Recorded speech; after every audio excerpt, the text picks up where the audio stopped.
Duff Goldman just opened up about his last conversation with Anne Burrell, and it's not what fans were expecting. In a heartfelt Instagram post, the Ace of Cakes star reflected on a friendship that was full of laughter, friction, and something much deeper. Anne Burrell's sudden passing at 55 stunned the culinary world, but what Duff shared afterward, that brought tears.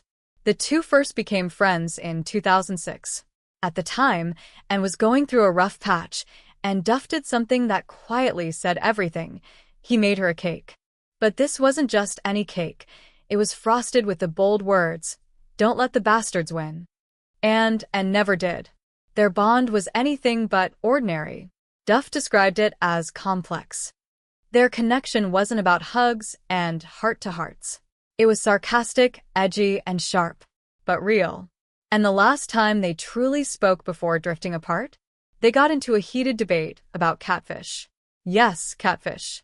Duff remembered phrases like trash fish, tastes like mud, and even being called cake boy.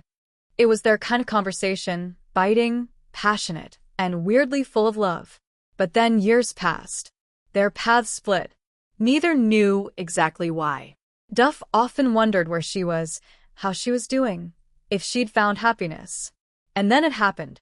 At a gala in New York City, Duff stepped into the lobby with his daughter, Josephine, just trying to escape the long speeches. As they wandered, playing near the marble columns, they turned a corner, and there she was. And they hadn't spoken in years.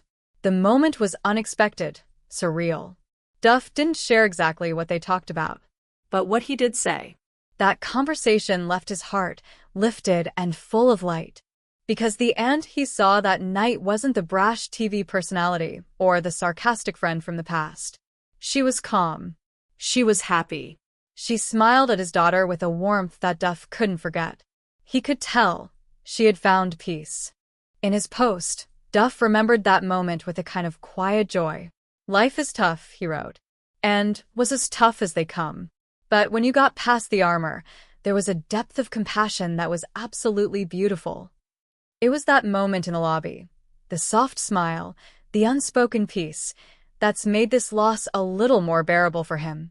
Because it showed him something he'd always hoped for. That Anne had finally found love, contentment, and maybe even herself.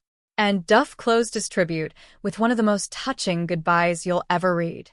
"And wherever you are," he wrote, "I hope they have slow-moving rivers. Because when I get there, we'll get a couple of rods, a pint of chicken livers, and a sixer, and I'll teach you how to catch and cook the best catfish you ever had." No drama. No spotlight. Just a river, some bait, and two old friends laughing again. In the end, maybe that's what real friendship looks like. It's not perfect.